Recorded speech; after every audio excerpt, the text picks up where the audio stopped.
2026 کا رمضان کیا یہ رمضان عام رمضان کی طرح کا ہوگا یا وہ رمضان جس کا ذکر حدیث میں ہوتا ہے؟ آخر 15 رمضان کو کیا ہوگا جو پوری دنیا کو ہلا کر رکھ دے گا؟ اللہ فرماتے ہیں کچھ لوگوں کا دعویٰ ہے کہ ہم اللہ اور آخرت پر ایمان رکھتے ہیں، حالانکہ وہ ایمان نہیں رکھتے، دعویٰ کرتے ہیں، نفاق کا مظاہرہ کرتے ہیں، منافقت کرتے ہیں۔ جو اللہ کو ماننے والا ہوتا ہے اس کا رنگ اور ہوتا ہے، جس کو پتا ہوتا ہے قیامت کے دن اللہ کے حضور کھڑے ہونا ہے، اس کے اعمال یہ نہیں مانتے، کہتے ہیں ہم مانتے ہیں، پر مانتے دعویٰ ہے کہ ہم مانتے ہیں آخرت کو بھی اور اللہ کو بھی، پر نہیں مانتے۔ قیامت قائم ہونا ضروری ہے، اگر وقوع قیامت نہ ہو تو ظالم کی تو موجیں لگ گئیں، جابر تو موج کرے گا، فاسق اور فاجر تو کہیں گے دنیا میں بھی ہم اپنے اقتدار کے زور پر جیتے رہے، آج بھی ہمیں پوچھنے والا کوئی نہیں۔ عقلاً نقلاً قیامت کا قائم ہونا ضروری ہے۔ قیامت قائم ہوگی تو مظلوم کو اس کے ظلم پر داد رسی کی جائے گی اور ظالم کو سزا ملے گی۔ ایک آدمی ساری زندگی دنیا کے اندر لوٹ مار کرتا رہا، دھوکہ فریب فراڈ کرتا رہا، اس کی راتیں شراب و کباب میں گزر گئیں، وہ مرے اور بات ختم ہو گئی، ٹھیک ہے موج کر کے چلا گیا۔ ایک آدمی ساری زندگی اس نے اللہ تبارک و تعالیٰ کی رضا کے لیے اپنی نظر کی حفاظت کی، زبان کی حفاظت کی، یہاں تک کہ دل کی بھی حفاظت کی، وہ بھی مرے تو معاملہ ختم ہو گیا۔ اس طرح تو پھر سرکش کا کچھ بنے گا ہی نہیں، نظام زندگی ساری اس کی سوچ ختم ہو کے رہ جائے گی اگر قیامت قائم نہیں ہوتی۔ قیامت کا قائم ہونا حق ہے، اس لیے قرآن مجید نے ایک جگہ پہ نہیں 20 جگہ پہ یہ بیان فرمایا ہے کہ قیامت ضرور قائم ہے، قیامت، اور وہ قائم ہو کر اپنے سارے لوازمات سمیت قائم ہوگی۔ میرے نبی پاک صلی اللہ علیہ وسلم نے فرمایا مظلوم کو حق ملے گا، ظالم کو سزا ملے گی۔ جابر اس دن اللہ کی بارگاہ میں رسوا کیے جائیں گے، جن پر جبر کرتے رہے انہیں اللہ کے حضور سے عطا کیا جائے گا۔ قیامت کا وقوع ہونا ضروری ہے، اور قیامت تو جب قائم ہوگی تب ہوگی۔ دنیا میں بھی ایسا ہوتا ہے، ظلم کا انجام ٹھیک نہیں ہوتا، جبر کا انجام، جھوٹ کی زندگی لمبی نہیں ہوتی، دھوکے فریب فراڈ ملمہ سازی، ان چیزوں کی عمریں اللہ نے تھوڑی رکھی ہیں۔ وقتی طور پر ظالم کو، دھوکے باز کو، جابر کو جو مہلت ملتی ہے وہ سمجھتا ہے میری سیاست کام کر رہی ہے، وہ سمجھتا ہے میں بڑا دانا ہوں، بڑا چالاک ہوں، دیکھ لو اتنے ظلم کے، جبر کے، دھوکے کے باوجود بنا ہوا ہوں۔ حالانکہ اللہ کی طرف سے اسے مہلت ملتی ہے اور بڑا ہی مہربان ہے۔ مہلت اس طرح دیتا ہے کہ میرے نبی پاک علیہ السلام نے فرمایا جب میرا مسلمان نیکی کرتا ہے تو اللہ فرشتوں سے فرماتا ہے 70 گنا بڑھا کے لکھ لو اس کی نیکی، 70 گنا۔ اور جب گناہ کرتا ہے تو اللہ فرماتا ہے ٹھہر جب ابھی لکھنا نہ، اسے ٹائم دو۔ یا اللہ کتنا؟ فرمایا 24 گھنٹے تو دو، ہو سکتا ہے توبہ کر لے، یہ اس کی مہربانی ہے۔ اب وہ جو اللہ نے مہلت دی ہے نا کہ شاید توبہ کر لے، لوگ سمجھتے ہیں میری چالاکی کی وجہ سے نظام سیٹ چل رہا ہے، میں بڑا تیز ہوں، 2 4 5 باتیں بولتا ہوں سب صحیح ہو جاتا ہے۔ لوگ اس کو اپنی دانائی سمجھ لیتے ہیں، حالانکہ وہ اللہ کی طرف سے۔ فرعون نے کئی 100 سال حکومت کی اور اس طرح اس نے ظلم کیے کہ لاکھوں اور ہزاروں بچے قتل ہی کرا دیے، 12,000 عورتوں کے پیٹ میں حمل تھا اس نے ضائع کرا دیا۔ جب حضرت موسیٰ علیہ السلام اپنی قوم کو لے کے نکلے، رستے میں دریا آ گیا، فرعون پیچھے لگا ہوا تھا، وَإِذْ فَرَقْنَا بِكُمُ الْبَحْرَ فَأَنْجَيْنَاكُمْ، اللہ فرماتے ہیں تمہارے لیے میں نے دریا کو پھاڑا اور تمہیں نجات دے دی، وَأَغْرَقْنَا آلَ فِرْعَوْنَ، اور فرعون کو غرق کر دیا، وَأَنْتُمْ تَنْظُرُونَ، تم کھڑے دیکھ رہے تھے۔ اب جب حضرت موسیٰ دریا کے کنارے پہنچے تو فرعون بھی پیچھے آیا۔ فرعون لوگوں سے کہا کرتا تھا کہ میں کہتا ہوں تو دریا چلتا ہے، میں کہتا ہوں تو ہوائیں آتی ہیں، میرے حکم کے پابند ہے سارے۔ جاگ رہے نا اب حضرات، غور فرمائیے گا بات پر۔ دعویٰ تھا اس کا کہ میں کہتا ہوں تو نظام زندگی چلتا ہے۔ اب جب دریا کے کنارے پہنچی حضرت موسیٰ علیہ السلام تو اللہ نے حکم دیا کہ آپ عصا ماریں۔ جناب موسیٰ نے عصا مارا، 12 رستے بن گئے۔ اب حضرت موسیٰ کی قوم گزر رہی تھی تو فرعون سے پوچھنے لگے کہ تو کہتا تھا میرے حکم سے چلتا ہے، تو وہ تو حضرت موسیٰ نے ڈنڈا مارا ہے تو رستہ بن گیا ہے۔ باز نہیں آتا انسان باز بنے بڑے ہیں، اس کے پاس بڑی دلیلیں ہیں، جھوٹ سچ بول کے اپنے آپ کو مطمئن کرتا ہے، آخر دم تک تبدیل ہونے کو تیار نہیں ہوتا، دلیلیں گھڑتا رہتا ہے، بناتا رہتا ہے، شور کرتا ہے جان بوجھ کے۔ بھئی تو کہتا تھا میرے چلانے سے چلتا ہے، تو باز ابھی بھی نہیں آیا، کہنے لگا میں نے ہی حکم دیا ہے کہ ذرا پھٹ جا، مجھے یہ زندہ چاہیے۔ باز رسی جل گئی، بال کہنے لگا میں نے ہی کہا ہے دریا کو کہ یہ مجھے زندہ چاہیے، میرے بھاگے ہوئے ہیں تو اس لیے پھٹا ہے، تو آؤ میرے ساتھ دریا کراس کریں۔ تو پتا تو ان کو بھی تھا نا جتنا تو رب بنا ہوا ہے، پتا تو تھا، سارے جانتے تھے، کہنے لگے تو پہلے کراس کر، اگر تو بچ گیا تو ہم بھی پیچھے آتے ہیں۔ اب چاروں ناچار۔ ایک روایت تو یہ ہے کہ یہ جب خدائی کا دعویٰ کرتا تھا نا، تخت پہ بیٹھا ہوتا تھا، تو ایک دن حضرت جبریل آئے اس کے پاس انسانی شکل میں، تو کہنے لگے میں بڑی دور سے آیا ہوں تو ایک مسئلہ پوچھنا تھا۔ کہا پوچھو۔ کہنے لگے ایک غلام تھا کسی بادشاہ کا، تو بادشاہ نے اسے تھوڑی دیر کے لیے ایک علاقے کی سربراہی دے دی۔ کتنی دیر کے لیے؟ کتنی دیر کے لیے ہمیں سربراہیاں ملتی ہیں؟ کیوں جی؟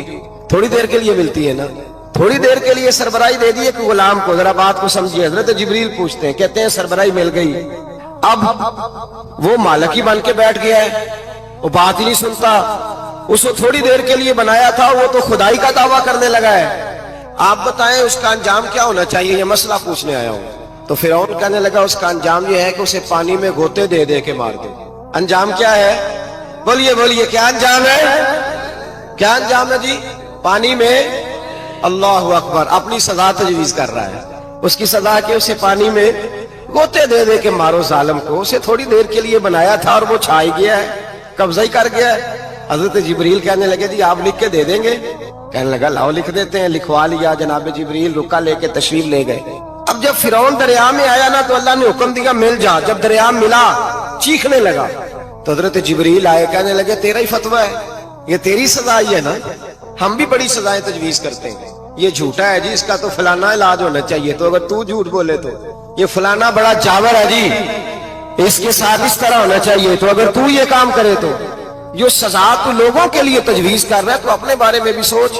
اب جب غوطے آئے نا، آخری وقت دیکھا وہ فرعون جو کہتا تھا میری مرضی سے دریا چلتا ہے، علامہ ساوی نے تفسیر ساوی میں لکھا ہے تڑپ کے رونے لگا۔ جب یہ مزاج ہے، ایک دفعہ اوپر آتا ہے آدمی جب دریا میں جاتا ہے، اوپر آیا تو چیخنے او میرے حواریو خدا کا واسطہ مجھے بچاؤ۔ کہنے لگے تو کہتا تھا میری مرضی سے چلتا ہے، بے بسی ہے، تڑپتا ہے، روتا ہے، وارث شاہ مان کری نہ وارثہ دا، رب بے وارثہ کر کے مار دائی، تڑپ رہا ہے، چلا رہا ہے، کوئی مدد کو نہیں پہنچتا۔ اب جب آخری غوطہ آیا تو کہنے لگا آمنا بے رب موسیٰ و ہارون، میں موسیٰ کے رب کو بھی مان گیا، ہارون کے رب کو بھی۔ اللہ نے فرمایا نہیں، اب تیرا ماننا قابل قبول ہے، اس وقت ماننا تھا جب تجھے مہلت دی تھی، جب تو جوان تھا۔ بڑھاپا آتا ہے، بیماری آتی ہے، جوان آدمی بیماری کا شکار ہوتا ہے تو کہتا ہے یا اللہ ایک دفعہ صحیح کر دے، میں ساری پڑھا کروں گا، ایک دفعہ ٹھیک کر دے، میں مسجد میں رہوں گا، میں اگلے سال اعتکاف بھی کروں گا، میں ساری تراویحیں پڑھوں گا۔ تو اس وقت پڑھنی تھی جب تجھے مہلت دی تھی، اس وقت پڑھنا تھا جب اللہ نے تجھے آسانی دی، زندگی دی۔ اگلا وقت یہ حال ایک کا نہیں ہوا۔ نمرود کو دیکھ لیں، حضرت ابراہیم علیہ السلام کو کہتا تھا میں رب ہوں، آپ نے فرمایا رب تو وہ ہے جو زندہ کرتا اور مارتا ہے۔ ایک موت کا قیدی بلایا، کہنے لگا ہاں بھائی کتنے دن رہ گئے تھے پھانسی میں؟ کہنے لگا جی پرسوں ہونی تھی۔ کہا جا تجھے آزاد کیا، لو میں بھی زندگی دیتا ہوں۔ ایک بے گناہ آدمی کو پکڑ کے قتل کر دیا، کہتا میں بھی مارتا ہوں۔ حضرت ابراہیم علیہ السلام کہنے لگے تو بیوقوفوں جیسی دلیلیں دے رہا ہے، چل اس طرح کر، میرا رب سورج مشرق سے نکالتا ہے، تو اگر رب ہے تو مغرب سے نکال کے دکھا۔ اب دلیل کا جواب کوئی نہیں تھا تو کہنے لگا پکڑو اور آگ میں ڈال دو۔ اللہ کے نبی کو آگ میں ڈالنے والا، یہاں ایک مچھر بیٹھا ہے، 400 سال حکومت کی اور خدائی کا دعویٰ کیا، یہاں مچھر بیٹھا تھا، چھینک آئی تو مچھر اندر چلا گیا۔ پہلے دربار کا ادب یہ تھا کہ جو آئے سجدہ کرے، اب اس کے سر پہ کوئی چیز مارتا تھا تو اسے سکون ہوتا تھا، مچھر تھوڑی دیر کے لیے اس کا دماغ چھوڑتا تھا۔ او بھائی یہ اس دھرتی پہ اللہ نے لوگوں کو نظارے دکھائے اور ہمیں سمجھانے کے لیے دکھائے، ہمیں تفکر کی، غور کی دعوت دی کہ دیکھ لینا، اپنے عمل کو پرکھنا۔ تمہارے عمل حضرت موسیٰ کے فرما برداروں جیسے ہیں، جناب ابراہیم کے فرما برداروں جیسے ہیں، یا بن کے بیٹھ گئے ہو؟ اب دربار کا ادب یہ ہے، بے بسی کا یہ حال ہے کہ جوتے لٹکتے ہیں دربار میں، جو آتا ہے جوتا کھینچتا ہے، اور ادب یہ ہے کہ 10 جوتے نمرود کے سر پہ مارو، اور 400 سال جوتے لگتے رہے۔ روتا تھا، جو آدمی آتا تھا منتیں کرتا تھا، کہتا تھا کہیں سے کوئی دوائی مل جائے گی۔ پاگلوں جیسی زندگی گزاری، پاگلوں جیسی سخت، وہ تو حساب، وقوع قیامت تو حساب ہوگا ہی۔ یہاں لوگ پاگل ہو کے مرتے ہیں، معاذ اللہ، نفسیاتی مریض ہو کے مرتے ہیں۔ یہاں آخری وقت اتنا سخت آتا ہے کہ دنیا موت کی دعائیں مانگتی ہے۔ میرے بھائی جب انسان ظلم کرتا ہے تو بھول جاتا ہے کہ شاید مجھے پوچھے گا کوئی نہیں، جب وہ زیادتی کرتا ہے تو بھول جاتا ہے، جب وہ کسی کا حق کھاتا ہے تو وہ کہتا ہے شاید اس کا تو وارث ہی کوئی نہیں جس کو میں لوٹ رہا ہوں۔ لیکن جب اللہ کی پکڑ آتی ہے، حجاج بن یوسف ظالم تھا، اس نے اچھے کام بھی کیے تھے، قرآن پاک پر زیر زبر آراب حجاج بن یوسف نے لگوایا، محمد بن قاسم کو ہندوستان سندھ کے علاقے فتح کرنے بھی حجاج بن یوسف نے بھیجا تھا. ساری خوبیاں اپنی جگہ پر، ظالم بہت بڑا تھا. کسی آدمی نے اس کے سامنے کونے کی طرف منہ کر کے ساتھ والے سے بات کر لی تو کہنے لگا میرے خلاف کیا، اس کو لے جاؤ 2 ٹکڑے کر کے واپس لے آؤ. توتی بولتا ہے نا اقتدار. جب کسی کے ہاتھ اقتدار ہوتا ہے نا، وہ چاہے ایک گھر کا ہی کیوں نہ ہو، وہ 10 بندے فیکٹری میں کام کرتے ہو اور جو ان کا مالک ہوتا ہے وہ کہتا میں مالک ہوں. مجھے مانو. جب تو صاحب اقتدار ہوتا ہے نا، جب تو سسر بن کے بیٹھتا ہے اور کسی غریب گھر کی بہو آتی ہے 2-4 تو کہتا میرا اقتدار ہونا چاہیے. جب میں کھانسنے لگوں تو ہر آدمی کے ہاتھ میں ٹشو پیپر ہونا چاہیے. جب میں بولنے لگوں تو بندے ہوئے ہاتھوں سے ہر آدمی جی جی کرتا ہوا کھڑا ہونا چاہیے. جس آدمی کا، اور یہ کام بہو بھی کرتی ہے کئی دفعہ، وہ بھی کہتی ہے کہ تمہیں پتہ نہیں میں کتنا لمبا چوڑا جہیز لے کے آئی ہوں. جب میں سونے کے لیے اپنے بیڈ روم میں جاؤں تو خبردار بوڑھے بابے کو اجازت نہیں کہ وہ کھانسے. اماں کو چاہیے کہ اگر اس کو بڑی سخت پیاس بھی لگی ہے تو میرے سوتے سوتے باورچی خانے میں برتن نہ کھٹکھٹائے. جو جہاں بھی جس اسٹیج پہ بھی بیٹھتا ہے وہ کہتا ہے کوئی نہیں مجھے پوچھنے والا، میں مطلق العنان ہوں. جوان بوڑھوں کا مذاق اڑاتے ہیں، سمجھتے ہیں شاید کبھی بوڑھے نہیں ہونا، مذاق اڑاتے ہیں. تندرست لوگ بیماروں کا مذاق اڑاتے ہیں، شاید کبھی بیمار نہیں ہونا. حجاج بن یوسف ظالم تھا، ظلم کرتا تھا، زیادتی کرتا تھا. حضرت سعید بن جبیر ایک تابعی بزرگ تھے، اتنے بڑے بزرگ تھے کہ ساری رات نماز پڑھتے تھے، سارا سال روزہ رکھتے تھے. ایک دن انہوں نے منبر پہ بیٹھ کے کہا کہ حجاج ظلم سے باز آ جائے ورنہ اللہ کی لاٹھی بڑی بے آواز ہے. اللہ کی لاٹھی، اس کا کیا مطلب ہوتا ہے؟ اس کا مطلب ہے جب رب کی لاٹھی چلتی ہے تو اس کی آواز، جی اس کا پہلے کوئی پیغام، وہ پہلے اعلان نہیں کرتا کہ تگڑے ہو جاؤ لاٹھی چلنے لگی ہے. لاٹھی چلتی ہے پر اس کی آواز، سمجھ آ رہی ہے میری بات کی؟ جمعۃ الوداع کے لیے تشریف لانے والے احباب خاص غور فرمائیے گا. حجاج بن یوسف کو پتا چلا کہ حضرت سعید بن جبیر نے میرے خلاف بات کی، بلا لیا. کہنے لگا تو نے میرے خلاف بات کی ہے؟ فرمانے لگے کی ہے. کہنے لگا تجھے پتا ہے میں قتل کر دوں گا؟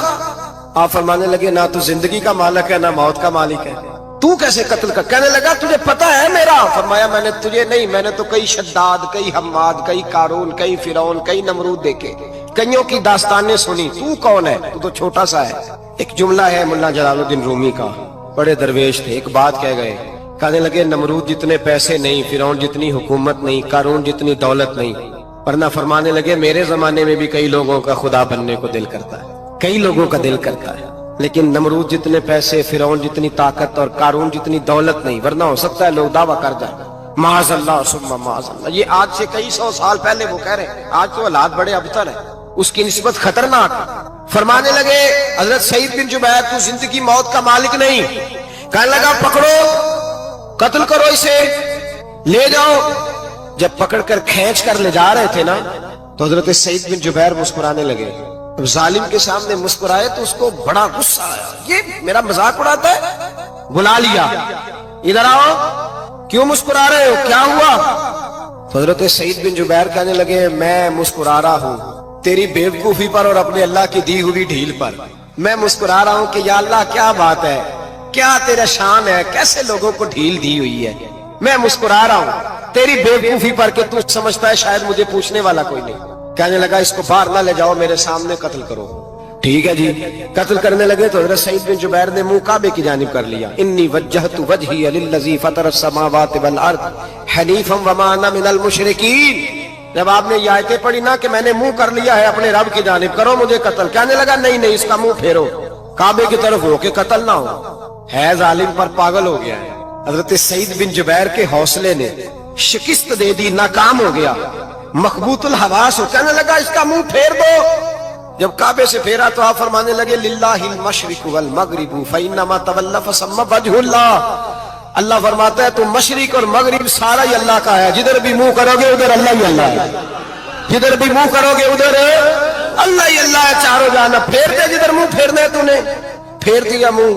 حضرت سعید بن جبیر کے گلے پہ خنجر رکھا تو آپ نے ہاتھ اٹھائے، کہنے لگے اے اللہ میرے بعد اسے کسی اور پر مسلط نہ کرنا، میرے بعد کسی اور پر مسلط نہ، بس میں آخری ہوں. جب آپ ذبح ہوئے تو اتنا خون نکلا کہ لوگ کہتے ہیں جتنا اونٹ کے وجود سے نکلتا ہے. تر ہو گیا سارا اس کا دربار. ایک سمجھدار آدمی کو بلا کے کہنے لگا اتنا خون میں نے بڑے بندے قتل کرائے ہیں پر اتنا خون نہیں نکلا. تو وہ کہنے لگے لوگ مر جاتے ہیں، مرتے وقت ڈر جاتے ہیں، سہم جاتے ہیں، خون سکڑ جاتا ہے. لگتا ہے یہ شخص جب دنیا سے گیا ہے تو ڈٹ کے گیا ہے، یہ ڈٹ کے گیا ہے دنیا سے. حجاج بن یوسف رات کو سویا تو تڑپ کے اٹھا. کیا ہوا؟ گھر والے کہنے لگے کیا ہوا؟ کہنے لگے سعید بن جبیر خواب میں آئے اور کہتے ہیں اٹھ مجھے بتا تو نے مجھے کیوں قتل کیا، بتا کیوں مارا. اگلی رات پھر سویا تو وہی خواب، پھر سویا تو وہی.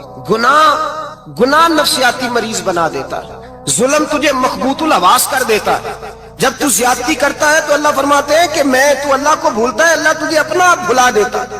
پھر تو بھول جاتا ہے، پھر تو سیدھے رستے پہ چلتا ہے پر بھٹک جاتا ہے، پھر تو صحیح رستوں کا تعین کر کے بھی گمراہ ہوتا ہے، پھر تو روز وہی گاڑی چلاتا ہے پر اب جب تو بریک لگاتا ہے تو نہیں لگتی. جب گناہوں کے ساتھ تو مخبوط الحواس ہوتا ہے تو روز وہ کاروبار کرتا ہے، لیکن جب تیرے گناہ تجھے گھیر لیتے ہیں پھر اسی کاروبار میں تو نقصان اٹھاتا ہے. حجاج بن یوسف تڑپتا ہے، روتا ہے، یہاں تک کہ بیمار ہو گیا. پیٹ میں درد ہوتی ہے، پتہ نہیں کیا ہوا، تکلیف ہوتی ہے، پتہ نہیں. سارے حکیم، طبیب، ڈاکٹر کوئی نہ سمجھ سکا کہ بیماری کیا ہے. جو بیماریاں خدائی ہوتی ہیں ان کا لوگوں کو پتا، جو آزمائشیں رب کی جانب سے ہوتی ہیں وہ ڈاکٹروں کے ہتھے نہیں چڑھتی. جو تکلیفیں اللہ دیتا ہے ان کا حکیم طبیب علاج نہیں کر پاتے، مشکل. اور شفا اسی وقت ہوتی ہے جب اللہ دینا چاہے، اور جب رب ہی دینا نہ چاہے تو بڑے بڑے ڈاکٹر کہتے ہیں کہ ہمارے بس کی بات نہیں رہی. بغداد سے حکیم آئے، پیٹ دیکھا، کہنے لگے نہ تیرے معدے میں کوئی دقت ہے، نہ تیرے جگر میں، نہ کسی اور جگہ، ماجرا کیا ہے؟ ایک آخری علاج ہے، آخری. وہ کیا؟ گوشت کا چھوٹا سا ٹکڑا دھاگے کے ساتھ باندھ کے منہ میں ڈالا اور پھر ایک باریک سا تنکا لے کے اس کو اندر ڈالنے لگے گلے میں. وہ گوشت کا ٹکڑا جب حلق کے اندر اتر گیا اس حکیم نے واپس کھینچا تو کیسے ایسی بدبو آئی جیسی کبھی سونگی نہ تھی. جانور کیڑے مکوڑے لگے ہوئے باہر نکلے اور جب دیکھا تو جتنے محل میں لوگ بیٹھے تھے چلاتے ہوئے نکل گئے کہ یہ کیا مصیبتیں ہیں. حکیم بھی اٹھ کے دوڑنے لگا. کہا تجھے کیا ہوا؟ کہنے لگے حجاج تیری بیماری زمینی نہیں، تیری مصیبت زمینی نہیں. کہا میری مرض تک تم کیوں نہیں پہنچ پا رہے؟ تو کہنے لگے لگتا ہے تو بد دعا کا مریض ہے، لگتا ہے تو ظلم کا مریض ہے، تو جبر کا مریض ہے. تڑپتا رہا، سسکتا رہا. ایک وقت وہ بھی آیا کہ گھر والوں نے کمرے میں بند کر کے تالا لگا دیا، دیوار سے ٹکرے مارتا. او بھائی، جو گناہوں کے بیمار ہوتے ہیں انہیں شفا نہیں ہوتی، جو ظلم، جبر، بربریت کے بیمار ہوتے ہیں انہیں سکون قلبی میسر نہیں آتا. دوائیاں ان بیماریوں کی بنی ہوئی ہیں جو بیماریاں زمینی ہیں، جو بیماریاں خوراک کی بد پرہیزی سے ہوتی ہیں، جو گناہوں کی بد پرہیزی سے ہوتی ہیں. ان کی بیماریاں، ان کی شفا توبہ ہے، ان کی شفا رجوع اللہ ہے، ان کی توبہ اللہ سے معافی مانگنے سے شفا ہوتی ہے. حجاج جب مرنے لگا تو بلایا، یہ رنگ بھی ذرا ملاحظہ کیجیے گا، 2-4 قریبیوں کو بلایا. پتا ہوتا ہے نا اپنے کرتوتوں کا آدمی کو، پتا سارا ہے سردار مکیتیاں تو پتا ہوتا ہے سارا. بلا کے کہنے لگا جب میں مر جاؤں تو مجھے رات کو دفن کرنا. کیوں بھائی عورت ہے؟ کہنے لگا نہیں رات کو دفنانا. ٹھیک ہے رات کو دفنا دیں گے. پھر کہنے لگا جب صبح ہو جائے تو صبح ہونے سے پہلے میری قبر زمین کے برابر کر دینا، نشان مٹا دینا. کا وجہ تو کلمہ پڑھتا ہے، حضور کا حکم ہے کہ قبر کم از کم ایک بالش، ایک گیٹ اونچی ہونی چاہیے زمین سے کم از کم، تو تیری قبر مٹا دے. وجہ پتا ہوتا ہے اپنے ظلموں کا. کہنے لگا مجھے پتا ہے لوگ میرے مرنے کے بعد میری قبر بھی نہیں چھوڑیں گے. دنیا میں تو میرے جبر کی وجہ سے کوئی آ نہ سکا، لیکن میری قبر بھی لوگ جنازوں میں باتیں شروع کر دیتے. جنازوں میں نے ایسی بھی داستانیں سنی ہیں کہ کوئی مرا تو لوگ جوتوں کا ہار قبر پہ ڈالا ہے. نہیں بھائی تو جب زندہ تھا تو تیرے جبر ظلم کی وجہ سے نہیں کو بول سکا. ایک تو ہے قیامت میں حساب ہوگا، یہاں دنیا میں حساب ہونے لگتا ہے. اتنی لمبی زبانیں لوگوں کی لٹک کر مرتے وقت باہر نکل آتی ہیں. دعا کریں، جمعہ ہے، اللہ تعالیٰ ایمان کی موت عطا فرمائے. دعا فرمائے رب تعالیٰ اللہ تبارک و تعالیٰ توبہ کر کے جانے کی توفیق عطا فرمائے. جاگے اور سنے اور دعا کرے اے اللہ تو ہمیں ظلم سے ویسے ہی محفوظ فرما. اگر ہم زیادتی کرنے لگے تو اے اللہ ہمیں اس سے منع فرما، ہمیں اس سے تو یہ توفیق دے کہ ہم باز آ جائیں اس گناہ سے. میرے بھائی ایک تو دنیا میں سزا ہے، پھر قیامت کی سزا ہے، اور وہ زیادہ سخت ہے، وہ زیادہ سخت ہے. ہم لوگوں نے نا ہیلے بہانے بڑے بنائے ہوئے ہیں. بینک کے ساتھ کاروبار کرنے والا کہتا ہے نہیں مجبوراً لیا ہے،